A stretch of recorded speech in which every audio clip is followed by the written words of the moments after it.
Hello guys, how's it going? My name is Dal, and just now we've been able to wrap up the first day of Blizzcon with some exciting new Warcraft announcements. Not only did we get a new expansion announcement, but we got an entire new saga for World of Warcraft with up to 3 expansions revealed, with the saga culminating all of the major aspects of World of Warcraft, from the Azeroth as the World Soul to the threat of the Void as well as the threat of the Titans. We see the return of key characters such as Anduin, Thrall, as well as Alleria Windrunner for the very first chapter of the saga. An expansion of the open world as we get to delve deeper underground towards the Azeroth's World Soul, even more account-wide friendly benefits, as well as other Warcraft announcements outside of retail, with Classic getting its next chapter of Cataclysm, this time with even more changes than before. They also were able to unveil a Classic Plus experience, but unlike how some expected it to be a new expansion for Vanilla WoW, it is exactly as I called it, a new game mode to get you back into the Classic WoW. This time with massive modifications to every single class, which can result in things like a healing mage or a tanking warlock. So, in today's video, I wanted to go over every single major announcements that we have for World of Warcraft from this year's BlizzCon, going over retail as well as all of the new classic additions. Right before we dive into that whole list though, most of you guys watching these regular update videos are still not subscribed. However, the more of you remind, the more of you do, so let's keep it going. Subscribe to the channel and ring the bell if you're watching these videos anyway. Especially if you want to get more regular content regarding Dragonflight 10.2 or any of the future updates going forward. So let's first start this off with the whole 3 expansion announcement, which I think surprised just about everybody over in the BlizzCon hall. The 3 expansions will be part of what's known as the World Soul Saga. The first expansion is called The War Within, where you descend into the heart of Azeroth deep underground, exploring subterranean kingdoms and engaging with cultures such as the Earthern as well as the fated Nerubians of the Ash-Kahet.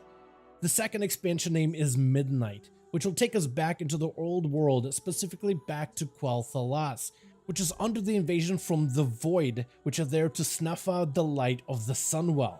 The focus of that expansion will be on us uniting the scattered elf tribes while banding together with the forces of the light to banish the shadow.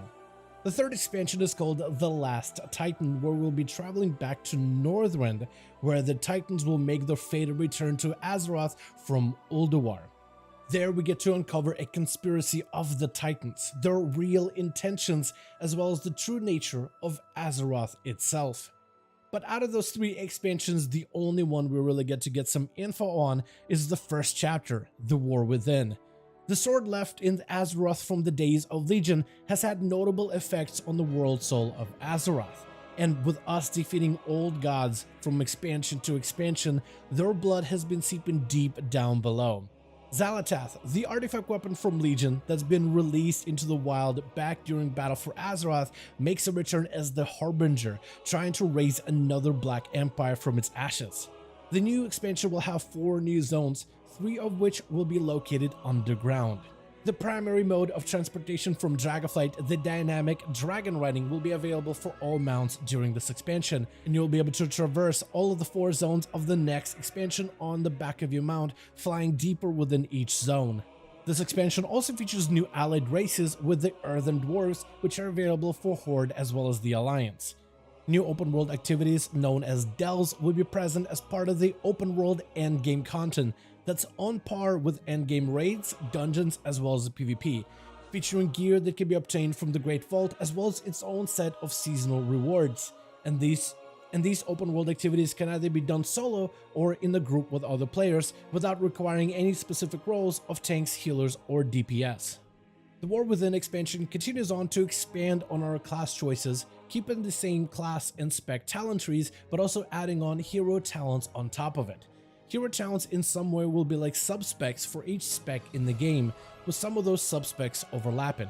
These subspecs or hero talents will change the way some of our class abilities function and look visually, inspired by some of the iconic class and hero archetypes of World of Warcraft, which allows your Arms Warrior to become a Slayer, or for your Marksmanship Hunter to become a Dark Ranger. For example, if you decide to spec your warrior's hero talents to be a Mountain Thane, your avatar form becomes that of a mountain with lightning crackling all around you, where certain abilities such as Stormbolt can now hit multiple targets at once. These new hero talents will have passive as well as choice talents for you to customize your playstyle. The first season of this expansion will feature its own 8 set of dungeons as well as an 8 boss raid.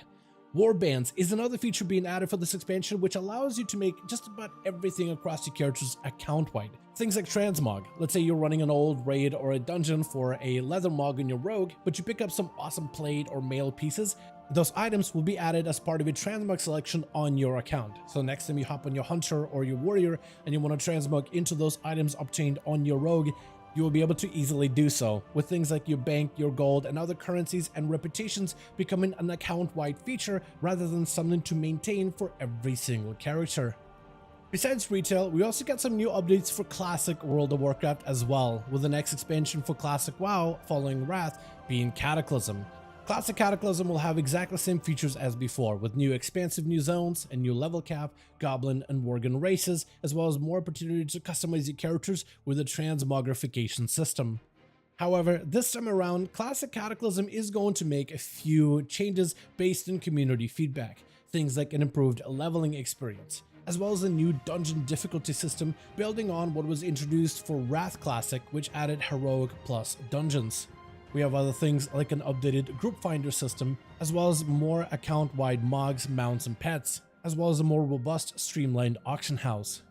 But besides Classic Cataclysm, we also have World of Warcraft Classic Plus system Season of Discovery.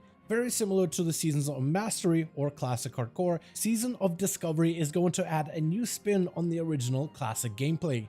During this season, the primary focus will be on adventuring and discovering secrets, with some of these secrets giving you access to class-altering abilities. For now, the details on these secrets aren't clear, but we do know that there will be a whole new system of glyphs involved, and these glyphs will change the way that your characters will play. Some of these secrets will give your character additional abilities or simply increase the damage of existing ones, but others will actually change the way your character plays entirely, unlocking a brand new role like a tanking warlock or the possibility to become a healing mage. Another feature of Season of Discovery is a new endgame level cap of 25, almost like a rubber band to keep players within a certain level, and this level will increase over time as the endgame adds new content like a 10-player Black Fathom Depths raid with reimagined bosses, mechanics, as well as rewards. Not long after, the level cap will be increased by a few levels, which will bring in even more endgame content and will make it much easier for any new players that are just stepping into the new season to catch up to everybody else. Which altogether is a very wild take on the classic experience that does add you even more ways to re-experience the game all over again, keeping things in the same universe of Classic World of Warcraft with its own unique visual identity as well as playstyle, but also adjusting things in new ways so you can have a whole new fresh experience and have more reasons to level another character. And that's going to be the full list of everything that's been announced so far for the first day of Blizzcon.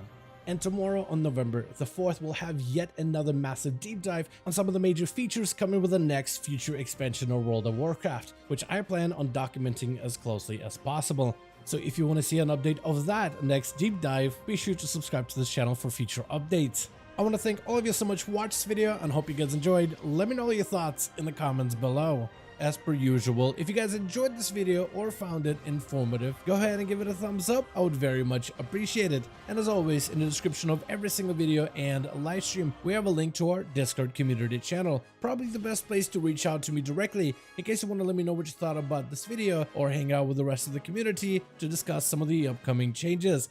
Join our Discord to become part of the community. But otherwise, thank you all so much for watching this video. I do hope you guys enjoyed. Let me know all of your thoughts down below. And as always, I'll see all of you guys in another video.